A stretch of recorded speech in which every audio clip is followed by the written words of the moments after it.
You know, when we think of God, especially in traditions like Judaism, Christianity, and Islam, we tend to picture this single, all-powerful being who created the entire universe. It's such a core belief, it feels like it's just always been that way. But what if that's not the whole story? Okay, let's get into this, because the real history of the deity we call Yahweh is way more complicated and honestly, way more fascinating than most of us ever learned. So, let's ask a simple question to get started. Who is the God of the Bible? That question right there, it's the key that unlocks this incredible tapestry of history, theology, and the evolution of belief itself. It's a journey that's going to take us from the deserts of the ancient Near East right to the very foundations of modern religion. So on one side, you have the image we all know, the one, the only, the all-powerful creator of everything.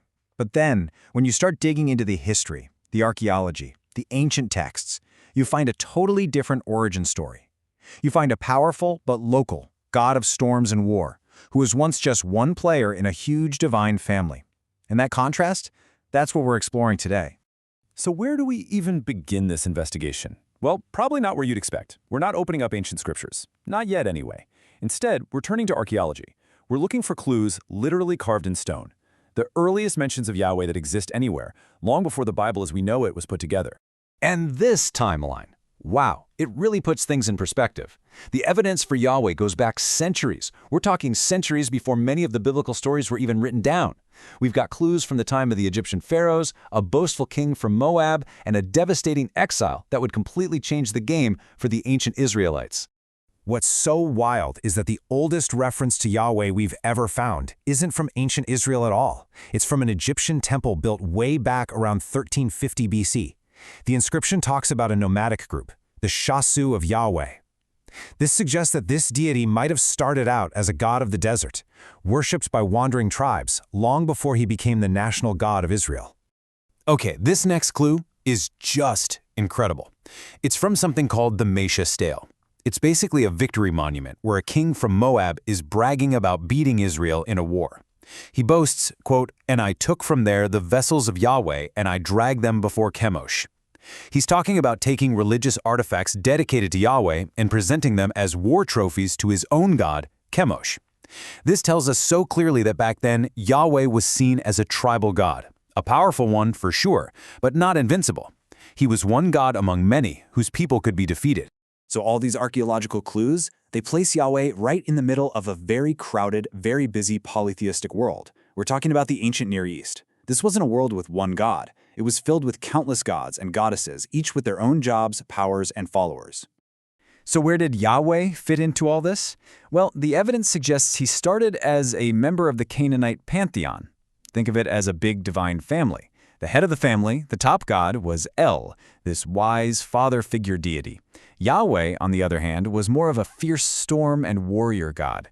But as the Israelites began to forge their own identity, Yahweh's importance grew and grew, and he started to take on El's characteristics, until eventually the two pretty much merged into one. And you have to remember, this wasn't happening in a bubble.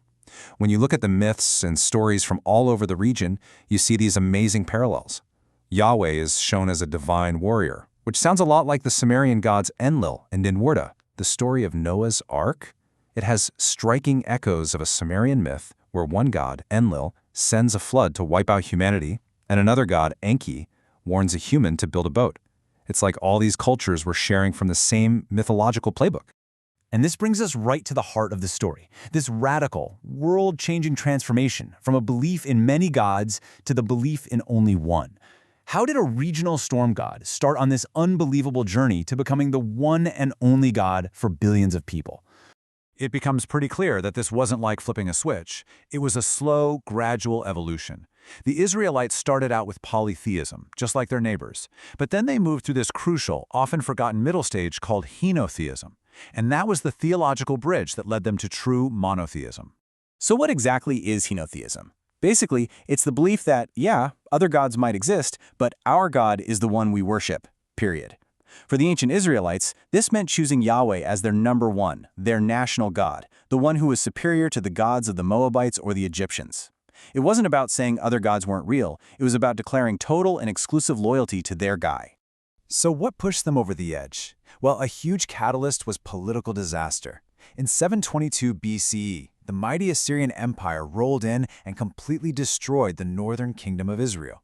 For the southern kingdom of Judah, which barely survived, this was a massive trauma.